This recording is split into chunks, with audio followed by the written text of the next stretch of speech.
અમદાવાદ વિસ્તારમાં યુપી બિહાર જેવો માહોલ સર્જાયો।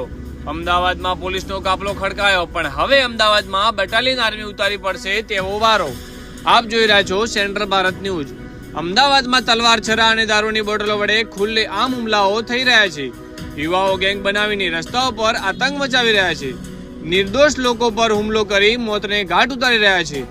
અમદાવાદમાં ખુલ્લેઆમ તલવાર લઈને રોડ ઉપર ઉતર્યા, જેમાં નિર્દોષ લોકોને દારૂની બોટલ તેમજ તલવારના ઘા અને છરાના ઘા ઝીકીને મોતને ઘાટ ઉતાર્યા। પોલીસની સખત કાર્યવાહી બાદ પણ ક્રાઇમ કાબૂમાં કેમ નથી? 10-15 યુવાઓએ ગેંગ બનાવી ખુલ્લેઆમ હત્યાઓ કરી રહ્યા છે, જેમાં વાહનો રોકી નિર્દોષ લોકો પર હુમલો કરવામાં આવી રહ્યો છે।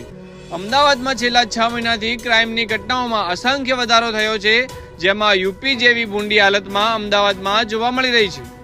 અમદાવાદમાં વસવાટ કરતા લુખ્ખા તત્વોને નથી કોઈ પોલીસનો ડર, નથી કોઈ શાસકનો ડર, બસ પોતે જ ગેંગસ્ટર બનીને લોકોને ડરાવી ધમકાવીને મોતને ઘાટ ઉતારી રહ્યા છે।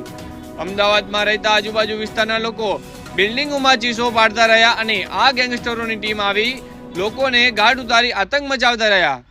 નાગરિકોની સુરક્ષા અને ભવિષ્ય અંગે પ્રશ્નો ઉઠી રહ્યા છે। શું થશે હવે અમદાવાદના કાયદા અને વ્યવસ્થાનું ભવિષ્ય? શું આ આતંકને રોકવા માટે વધુ કડક પગલાં ભરાશે?